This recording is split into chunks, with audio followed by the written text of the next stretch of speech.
3장 12절부터 4장 우리 5절까지 우리가 읽었는데요. 우리가 하는 거야? 네. 우리가 예수를 믿는다, 예수님을 믿는다, 하나님을 믿는다 우리가 하는데 그 하나님이 과연 어떤 하나님인가, 그리고 우리는 어떤 예수님을 믿고 있는가, 이것에 대해서 우리가 생각을 좀 해봐야 됩니다. 많은 사람들이 입술로는 하나님을 얘기하죠. 하나님. 근데 하나님이란 단어는 사실 실체가 없어요. 우리가 그 단어일 뿐이에요. 단어. 이슬람도 하나님이잖아요. 이슬람의 하나님은 알라입니다. 알라. 우리와 똑같은 하나님이에요. 똑같은 예배가 있고 똑같은 제사가 있고 금식도 있고 기도도 있고. 그럼 과연 어떠한 하나님이 진짜 하나님이냐? 그러니까 우리가 신앙생활이라는 것은 바로 믿음의 대상이 분명해야 돼요. 믿음의 대상. 믿음의 대상이 모호하면 안 됩니다. 그리고 믿음의 내용이 분명해야 돼요. 대상과 내용. 이것에 대한 지식이 없으면 어떻게 되느냐? 잘못 믿게 되는 거죠. 그래서 지난 시간에 했던 내용이 뭐예요? 로마서 10장에 했던 내용이 뭐죠? 로마서 10장에 우리 고백이 있잖아요. 그 바울의 고백이, 내가 증언하노니 그들이 하나님께 열심히 있으나 올바른 지식을 따른 것이 아니니라. 그래서 바울을 얘기를 들면서 빌립보 3장 4절 얘기를 했죠. 그리고 사도행전 26장 9절을 예를 들면서 바울이 얼마나 열심히 하나님을 섬겼던가, 예전에 예수님을 만나기 전에 그 내용이 나옵니다. 그런데 그때는 열심히 있었으나 올바른 지식이 따르는 것이 아니니라 라고 얘기를 해요. 그러면서 디모데전서 1장 13절에 또 뭐라고 하느냐, 내가 전에는 비방자요 박해자요 폭행자였다. 전에 얼마나 열심히 있었어요? 인간적인 열심. 도리어 긍휼을 입은 것은 내가 믿지 아니할 때 알지 못하고 행하였습니다. 알지 못하고 행하였을 때 하나님이 긍휼한 은혜를 주셔가지고 내가 예수님을, 하나님을 바로 섬기고 믿도록 하게 만들어 주셨다는 거죠. 은혜로. 그러니까 바른 지식이 얼마나 소중하느냐. 호세아서 4장 6절에 뭐라고 얘기합니까?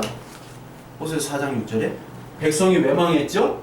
망한 이유가 지식이 없어서 망한 거예요. 지식. 하나님을 아는 지식. 제임스 패커의 책이 있죠? 하나님을 아는 지식이라는 책이 있어요. 제임스 패커. 지식이 없어서 망한 거예요.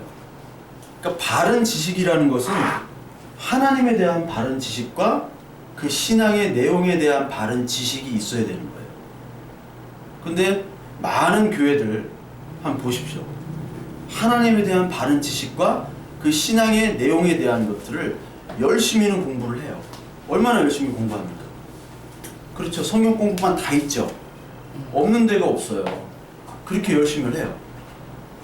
근데 뭔가 좀 부족해요. 그게 뭐냐? 오늘 말씀을 나온 그 고린도후서 3장 14절에 보면 그들의 마음이 완고하여 오늘까지도 구약을 읽을 때 그 수건이 벗겨지지 아니하고 있다라고 얘기합니다. 그러니까 이 시대에 그 고린도후서를 썼을 때의 성경은 구약 성경밖에 없죠. 아직 완성되지 않았으니까. 그러니까 구약을 읽을 때 모르는 거예요. 뭘 모르냐?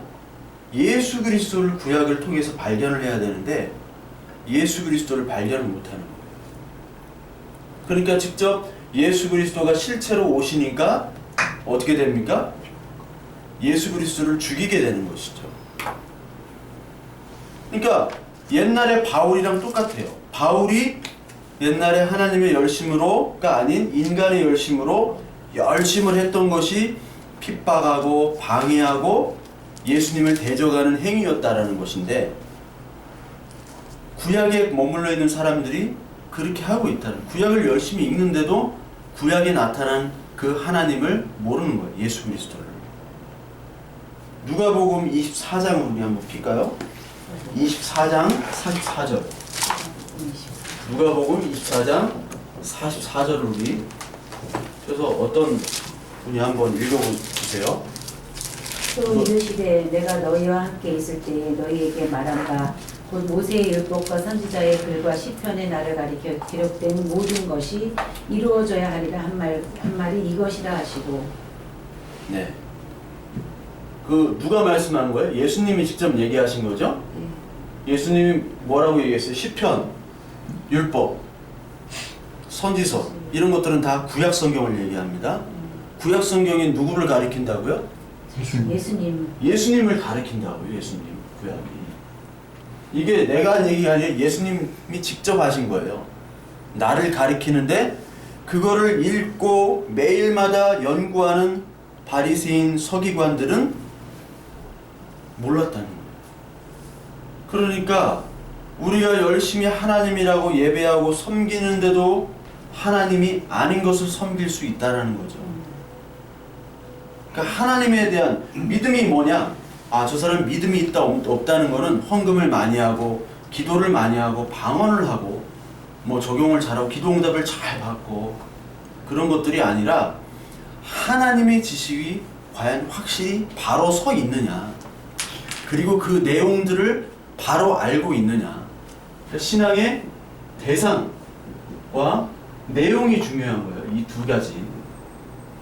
이 두 가지가 확실하지 않을 때는 도전이 옵니다. 신앙의 도전. 신앙의 도전이 와요. 어떤 도전이 올까요? 어떤 도전들? 자, 내가 하나님을 정말 잘 믿는다고 생각했어. 근데 어느 순간 나한테 믿음이 하나도 없다라고 느껴지는 순간들이 있죠. 그게 어떤 순간들이에요? 살면서 계속 오잖아요. 계속 시험, 그걸 시험이라고 하잖아요. 우리가 흔히 종교 용어로 시험에 빠지게 될 때는 이게 다 무너지는 거예요. 이게 확실하지 않으면. 확실해도 무너져요. 인간은 죄성이 있기 때문에. 근데 확실하지 않으면 이제 교회를 다니지 않고 이제 밖으로 나가는 거죠. 물론 교회 안에도 알고가 가라지가 있지만 일단 이런 사람들은 일단 교회부터 출석을 그만둡니다. 하나님 없다고 선포를 해요. 이게 확실하지 않을 때. 이게 정말 중요한 거예요. 교회에서 하는 일은 이거를 하는 거예요. 이거를. 근데 이게 돼 있지 않기 때문에 이제 시험에서 다 떨어져 나가는 겁니다. 그러니까 예수님은 오셔가지고 뭐를 하셨냐면 특히 나는 정말 믿는다라고 했던 사람들, 바리새인과 서기관들에게 뭐를 던져주느냐? 자꾸 시험을 던져줍니다. 그래서 예수님은 걸림돌이라는 표현을 써요. 예수님이 걸림돌이에요. 예수님. 이사야서 계속 반복이 돼 뭐냐면 걸림돌이에요. 누구한테 걸림돌? 믿는 자들에게 걸림돌. 내가 확실히 구원을 받았다라고 생각하는 믿는 자들에게 걸림돌로 오시는 거예요. 이게 걸려져야 돼요. 걸려 넘어져야 돼요. 넘어지지 않으려고 하는 사람들은 다 바리새인과 서기관들. 무슨 말인지 알겠어요? 자기가 예수를 잘 믿는다고 생각하는 사람. 그렇죠. 자기가. 사람. 그러니까 성경을 읽으면서도 예수님을 가리키는 성경을 모르는 거야. 그래서 바울이 갈라디아서와 히브리서 나온 네가 구약에서 나타나는 그런 하나님이 예수 그리스도를 가르치는데 너희 갈라디아 교회뿐만 아니라 이 히브리인들, 유대인들이 얼마나 지금 하나님을 섬기는 것이 아니라 하나님이 아닌 것을 열심히 섬기는 것을 폭로를 하는 거예요. 갈라디아서, 히브리서가. 구약 율법에 머물러 있는 사람들을 폭로를 하는 거예요. 계속해서. 너희들은 예수를 알지를 못하고 너희들의 전통, 마가복음 7장에 나오잖아요. 인간의 전통을 따르기 위해서 하나님의 계명을 버렸어요. 입술로 하나님을 섬긴다고 하지만 실제로 하나님을 섬기지 않았어요. 그러니까 지금의 교회들도 실제적인 무신론자들이 가득하다는 거예요, 교회에. 실제적으로. 왜? 대상과 내용이 없어요. 대상과 내용이 없고 자기가 만난 하나님이 아니라 풍문으로 들은 하나님. 남이 전달해준 하나님. 동방박사가 몇 명이에요? 응? 동방박사 몇 명? 그랬잖아. 그 내가 옛날에 설교할 때도 뭐 아닌 거를 이렇게 툭 던져주면서 하나님 아멘 그래 막 뭐든지 아멘이야. 근데 내가 좋은 얘기해도 아멘, 나쁜 얘기해도 아멘, 다 아멘이야. 누가 와도 아멘이야. 그 고린도후서 전서가 뭐냐면 바울이 고린도 교회를 세웠어요. 세웠는데 와 그러니까 떠나서 보니까 고린도 교회가 완전히 망한 거야. 이게 완전 이단으로 빠진 거야. 그래서 편지를 한 거거든요. 바울이 그렇게 심혈을 기울여서 세웠는데도 불구하고 다른 사람이 올 땐 또 아멘을 하는 거예요. 아멘. 그게 어디 나오냐? 고린도후서 11장을 한번 봐봐요. 11장. 고린도후서 11장입니다. 우리가 고린도후서 4장이었으니까 11장. 11장 1절부터 4절까지 1절부터 1절부터 4절까지 누가 좀 읽어주시겠어요? 남성 동무가 읽어. 원하건대 너희는 나의 좀 어리석은 것을 용납하라. 청하건대 나를 용납하라. 내가 하나님의 열심으로 너희를 위하여 열심을 내노니 내가 너희를 정결한 처녀로 한 남편인 그리스도께 드리려고 중매함이로다. 그러나 나는 뱀이 그 관계로 하와를 미혹한 것과 같이 너희 마음이 그리스도를 향하는 진실함과 깨끗함에서 떠나 부패할까 두려워하노라. 만일 누가 가서 우리가 전파하지 아니한 다른 예수를 전파하거나 혹은 너희가 받지 아니한 다른 영을 받게 하거나 혹은 너희가 받지 아니한 다른 복음을 받게 할 때에는 너희가 잘 용납하는구나. 네, 용납하는구나. 다른 예수와 다른 복음을 전할 때도 잘 용납해요. 얼마나 잘 용납하느냐? 너무너무 잘 용납한다는 거예요. 그러니까 이 고린도 교회뿐만 아니라 지금 교회에다가 편지를 하고 있는 거예요. 하나님은 지금 우리들에게 말씀을 하시는 겁니다. 이게 이 바울은 어떤 중매쟁이에요? 하나님과 이 성도들의 중매쟁이였단 말이야. 근데 여기 또 뱀이 나와요. 뱀은 사탄과 중매쟁이야. 뱀과 바울이 비교가 되잖아요.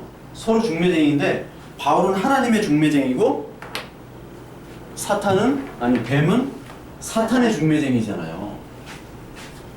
내가 그렇게 열심히 중매를 썼는데 파토가 난 거야. 하나님을 만나질 않아. 신랑을 만나질 않는 거예요. 이 신부가. 딴 신랑이 왔어요. 정해준 신랑이 있는데도 딴 신랑 만나는데 집중을 하는 거예요. 이 고린도후서 나온 이 고린도 교회가. 그것이 바로 다른 복음이라는 거예요. 그래서 갈라디아서 1장 6절에 뭐라고 나와요? 다른 복음은 없나니 그 복음을 전하는 자는 저주를 받을지어다. 갈라디아서 1장 6절에 그 말씀이 나옵니다. 그 저주를 받을지어가 두 번이나 나와요. 다른 복음을 전하는 자는 저주를 받을지어다. 두 번이 계속 나옵니다. 그러니까 지금 왜 다른 복음을 그렇게 받느냐? 사람들이 분별을 못해서 그래요. 왜? 어떤 분별? 하나님에 대한 대상에 대한 확실한 지식과 그리고 내용이 없어서 그런 거예요. 우리 베드로전서 3장 15절 한번 봅시다. 베드로전서 3장 15절. 베드로전서 3장 15절.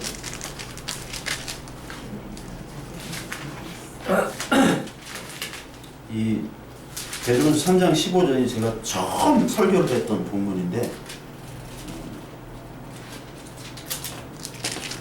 3장 15절 제가 한번 읽을게요. 너희 마음에 그리스도를 주로 삼아 거룩하게 하고 너희 속에 있는 소망에 관한 이유를 묻는 자에게는 대답할 것을 항상 준비하되 온유와 두려움으로 하고. 자, 우리 마음에 주로 삼았죠. 거룩하게 하고 우리 속에 있는 소망에 관한 이유. 너는 왜 그리스도를 주로 삼았느냐? 너는 무슨 소망을 가지고 있느냐? 그 소망에 대한 이유를 묻는 사람들이 있죠. 네. 근데 그 사람들에게 대답할 것을 항상 준비를 하라는 거예요. 너 왜 예수 믿어? 예수가 뭐야? 하나님은 뭐지? 그것에 대한 질문들을 하잖아요. 많은 사람들이. 근데 교회에서 그것들이 준비가 되어 있냐 그거죠. 이것은 뭐냐면 아까 얘기한 하나님, 믿음의 대상과 믿음의 내용에 대한 물음이에요. 그것에 대한 준비를 하라고 하나님이 이 계시를 이렇게 주셨는데, 그리고 우리도 머리도 주셨잖아. 감정도 주시고 또 우리 종교적 체험이 있습니다. 모든 종교에는 다 체험이 있어요. 우리들도 체험이 있단 말이에요. 그 체험이 우선이 아니지만 체험과 그리고 의지와 우리 어떤 말씀들의 공부와 이런 것들을 통해서 우리가 우리 여기서 말하는 그 여호와 하나님만이 진짜 하나님이구나 라는 것을 우리가 알도록 했음에도 불구하고 우리는 알지를 못한다는 거예요. 그 상태를 지금 하나님이 얘기를 하고 있어요. 그걸 알지 못할 때는 이 믿음이 깨집니다. 믿음이 깨져요. 제가 믿음이 어떻게 깨졌느냐, 제가 뭐 옛날에 뭐 강의했던 거, 설교했던 거 다 나오는 얘기지만 믿음이 깨진 역사들을 제가 간단하게 얘기를 드릴게요. 믿음이 깨진 역사. 우리가 동양은 신개념이 없어요. 동양은 서양 선교사들이 딱 들어왔을 때 제물포로 들어왔죠. 아펜젤러 언더우드가 같이 들어왔어요. 같이 들어온 다음에 83년도에 1883년에 들어와서 보니까 우리 한국에 있는 모든 사람들을 보니까 다 우상을 숭배하는 거예요. 딱 보기에. 근데 그들이 볼 때는 우상을 숭배했지만 우리가 볼 때는 신을 섬기고 있었던 거예요. 우리 신. 우리의 신이란 건 뭐냐? 동양의 신은 무조건 자연에 녹아있는 거예요.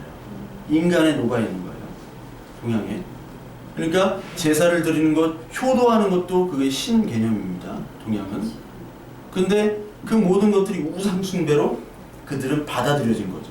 그러니까 동양과 서양은 달라요. 동양은 하나가 되는 거야. 하나님과 나와 자연이 하나로 이루어지는 거예요. 근데 서양은 하나님과 나, 창조주와 피조물, 그리고 나와 자연, 동물 딱딱 나눠져 있어요. 그래가지고 서양은 이거를 극복하려고 합니다. 하나님이 나에게 명령을 주셨잖아요. 번성하라는 명령을 주셨잖아요. 그리고 이거를 잘 다스리라는 명령을 주셨잖아요. 그 명령에 맞게 자연을 다스리고 극복해서 그걸 정복하는 그런 문명들이 되었던 거예요. 서양은. 그러니까 서양의 문명은 그렇다는 거예요. 그러니까 서양에서의 어떤 믿음이 깨진 거는 어떤 믿음이 깨졌냐? 그 로마가 밀라노 칙령으로 313년에 기독교가 이제 승인이 됩니다. 그 다음에 395년에 테오도시우스 황제라는 사람이 있어요. 이 사람이 기독교를 국교로 만들어요. 국교로 만들어요. 근데 이 당시는 서로마가 있었고 동로마가 있었죠. 동서로마로 완전히 분리가 돼요. 330년에 동로마로 수도를 옮깁니다. 이게 이스탄불이에요. 콘스탄틴 대제가 이스탄불로 옮겨요. 그 다음부터 모든 문화와 예술과 신학 자체가 이쪽이 되고 서로만 어떻게 되냐? 나중에 게르만족, 고트족 이런 족들한테 멸망을 해요. 476년도에 멸망을 합니다. 여기는 사실 신학이고 뭐고 별로 없었어요. 여기 이제 잡족, 완전히 이제 야만족화 된 거고 이쪽은 고귀한 로마 문명이 아직도 유지가 됐고 동로마는. 그러니까 동로마랑 서로마랑 맨날 싸웠어요. 그 교황권 가지고 맨날 싸웠어요. 그러간 다음에 이 서로마는 어떻게 되느냐? 동로마는 이 신학에다가 뭘 받아들이냐면 그리스 철학을 받아들입니다. 그리스 철학이 플러스가 돼요. 그리스 철학하면 누가 나오죠? 네, 플라톤과 아리스토텔레스.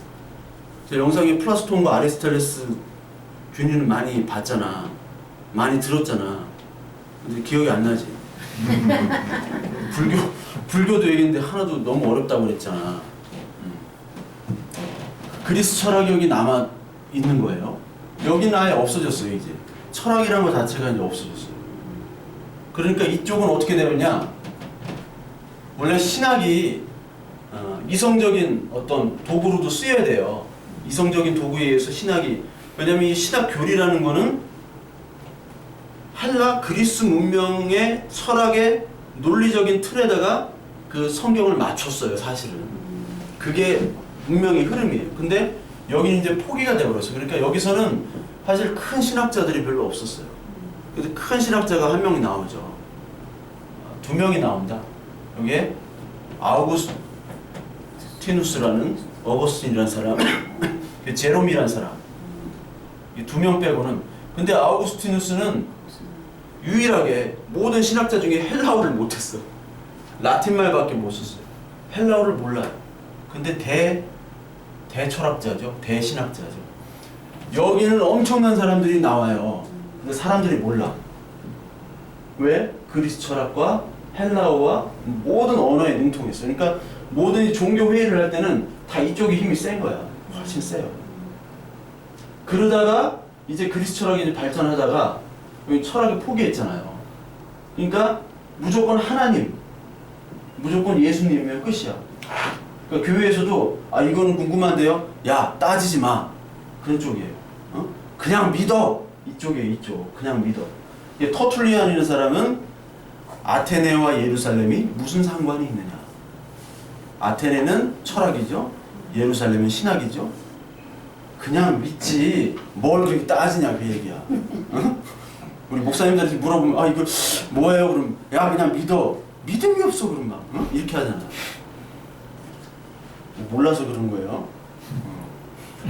이쪽은 계속 논리적으로 푸는 거야. 하나님을 논리적으로 풀어가다가 이제 심각해졌어요. 이게 철학이 신학을 앞서려고 그래요.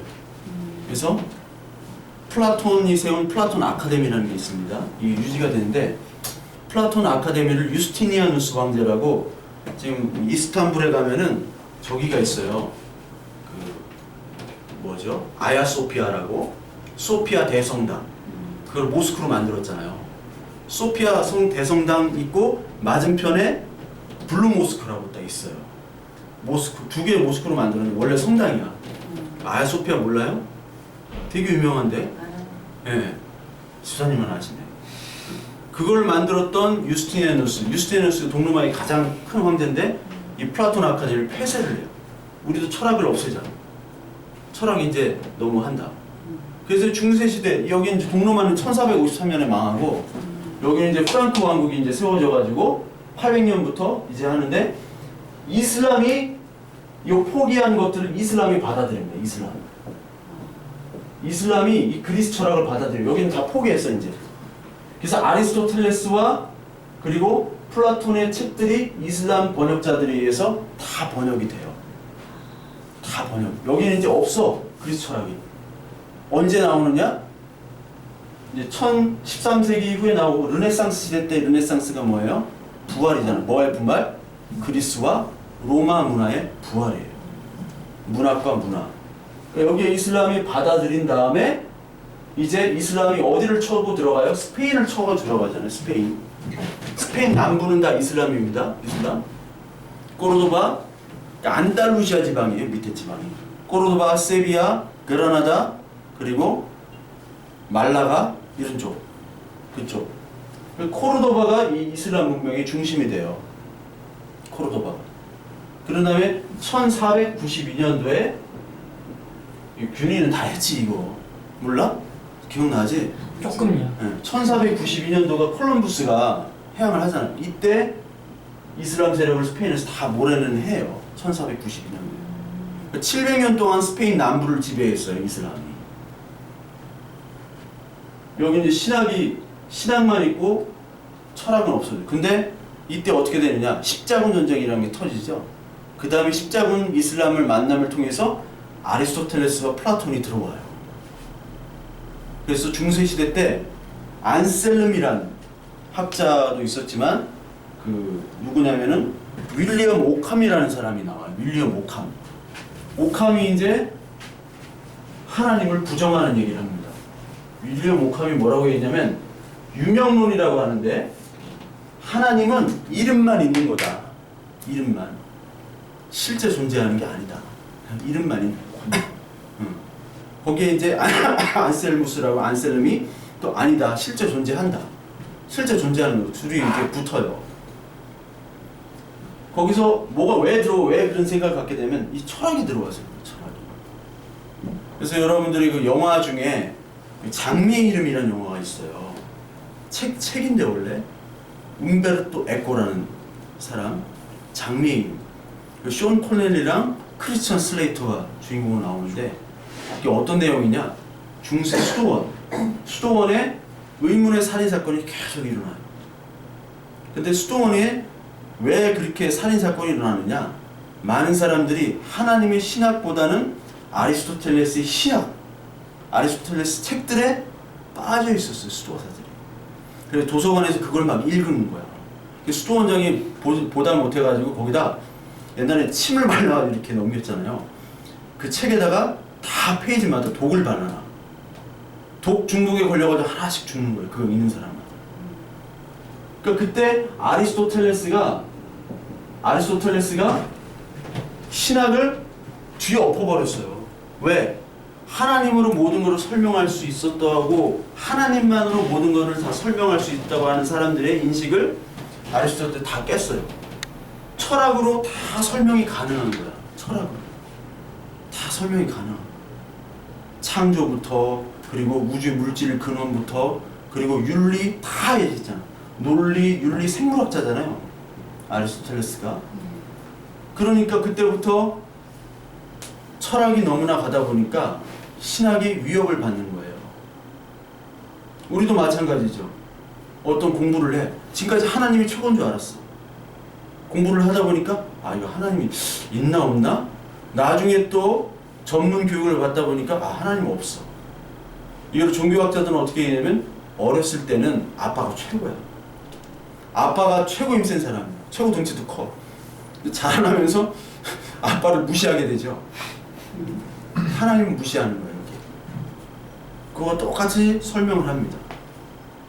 그 후에 아퀴나스는 이거를 어떻게 얘기하냐면 아리스토텔레스에다가 신학을 플러스하죠. 이 신학대전이라는 건데 신존재를 증명해요. 신존재 증명. 이게 증명이 가능하지 않거든요. 신존재라는 게. 근데 논리학으로 이걸 증명해내요. 이 아리스토텔레스와 신학이 만난 게 바로 캐톨릭이에요. 아퀴나스는. 그 캐톨릭은 교리가 뭐냐면 이 성경과 하나님의 은혜 플러스 인간의 행위입니다. 인간의 공로 그리고 교황권, 교황과 그 교회의 그 모임의 결정 그것을 더 우위로 보는 거예요. 우위로. 그러니까 우리 인간의 타락을 전적 타락으로 보지 않아요. 캐톨릭은. 전적 타락이라는 것은 뭐냐면 우리가 그 로마서 3장 23절에 나오는 내용인데 전적 타락이라는 것은 우리가 하나님을 알 수가 없다는 하나님을 찾지도 않고 다 죄인이라는 거예요. 우리가 선악을 알게 하는 열매를 먹은 후에는 우리가 하나님을 찾는 사람도 없고 찾지도 않고 예배 드려도 네가 진짜 예배 드리지 않는다는 거지. 전적으로. 우리의 모든 감정과 의지와 모든 부분이 다 타락했다. 모든 영역이 타락했다. 근데 캐톨릭은 어떻게 얘기했냐면 모든 영역이 타락한 것이 아니라 지성은 타락하지 않았다. 지성이 뭐냐? 아리스토텔레스. 그러니까 철학을 통해서 우리가 얼마든지 하나님을 만날 수 있다는 거. 그러니까 타 종교가 뭐예요? 타 종교. 불교 같은 건 심오한 철학이잖아요. 심오한 철학. 불교는 정말 심오한 철학. 불교 대승불교에서 이게 반야신경, 마하바냐 바람일다 내가 얘기했지. 마하바냐 바람일다 신경. 색즉시공 공즉시색, 수즉시공 공즉시수, 상즉시공 공즉시상. 그리고 두 가지 더 있죠. 식하고 식자도 나오고. 공이라는 게 뭐냐면 텅 빈 충만이에요. 텅 빈 충만. 불교에서 공이 텅 빈는데 충만한 거야. 아, 지민이가 있어야 되네. 이게 뭐랑 맞냐면요.